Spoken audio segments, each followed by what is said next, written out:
Dnešním hostem je pan Roman Herring, organizační pracovník střediska volného času Ostrov radosti Zlín. Dobrý den. Dobrý den. Pane Herringu, co si máme představit pod Ostrovem radosti?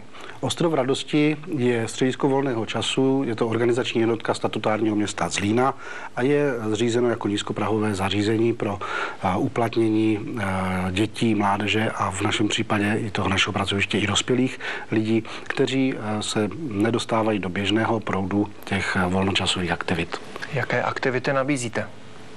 My jsme po několika letech ověřování vhodných postupů k zapojení lidí se zdravotním postižením dospěli k modelu programových bloků a programových dnů, takže tento model se pak rozšířil i na celé středisko volného času Ostrov radosti s tím, že některé dny máme sportovního charakteru, některé dny nebo bloky máme vzdělávacího charakteru, ať individuálního nebo skupinového, a některé aktivity jsou kulturní, rukodělné nebo sportovní specializované. Kdybychom se zastavili například u těch sportovních aktivit, o které jde? Jsou to dvě roviny pasivního sportu a aktivního sportu. V tom pasivním sportování se pokoušíme dostat k našim klientům lidi, kteří se pohybují v oblasti toho vrcholového sportu, ať už jako organizátoři nebo jako přímí aktéři.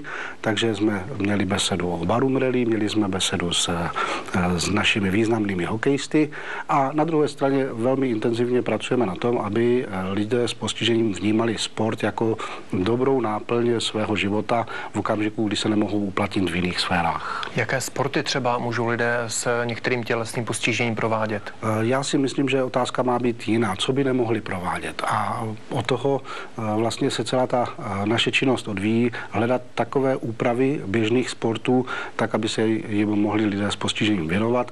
Nejvíc se tomu daří ve zlínských podmínkách v oblasti ledního hokeje pro sedící a electric wheelchair hokej, čili hokej určený pro vozíčkáře na elektrických vozících. Já jsem právě tu oblast sportu zmínil úmyslně, protože vy jste velkým propagátorem sportu, jste jedním z takových klíčových hráčů sedících medvědů Zlín.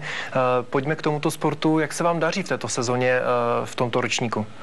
V tomhle ročníku se zlomila ta dlouhodobá naše neúspěšnost před branami playoff. Letos jsme tedy do playoff nastoupili razantně.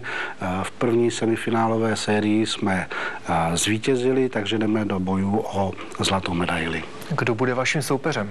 Naším soupeřem budou draci Kolín, kteří zrovna tak jako my překvapili, protože také bývali na té hraně postupu nebo nepostupu do playoff. Pane Herringu, jak odhadujete, jak by to mohlo dopadnout?